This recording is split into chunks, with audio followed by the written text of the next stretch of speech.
The Art of Love by Ovid. Book 1 Part 4, or at the theatre. But hunt for them, especially at the tiered theatre. That place is the most fruitful for your needs. There you'll find one to love, or one you can play with. One to be with just once, or one you might wish to keep. As ants return home often in long processions, carrying their favorite food in their mouths.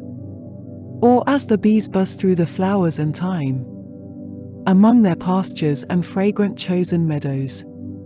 So our fashionable ladies crowd to the famous shows. My choice is often constrained by such richness. They come to see, they come to be seen as well. The place is fatal to chaste modesty. These shows were first made troublesome by Romulus, when the raped Sabines delighted unmarried men. Then no awnings hung from the marble theatre. The stage wasn't stained with saffron perfumes.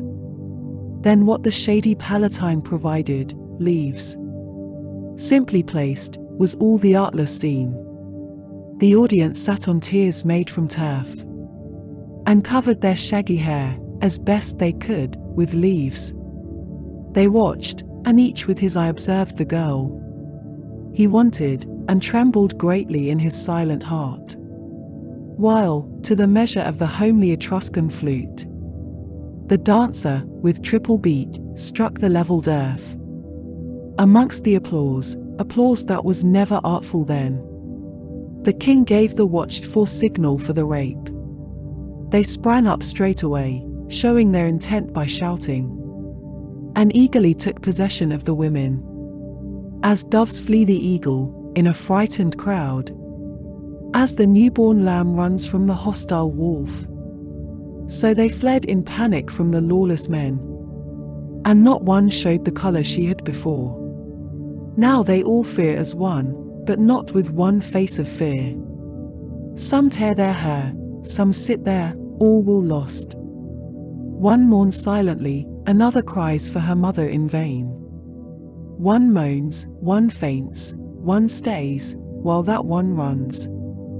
The captive girls were led away, a joyful prize, and many made even fear itself look fitting.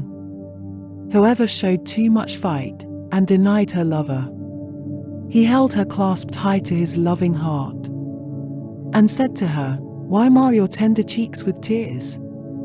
As your father to your mother, I'll be to you." Romulus, alone, knew what was fitting for soldiers.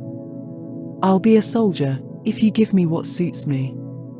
From that I suppose came the theatre's usual customs. Now too they remain a snare for the beautiful. The end of Book 1 Part 4 of The Art of Love, by Ovid.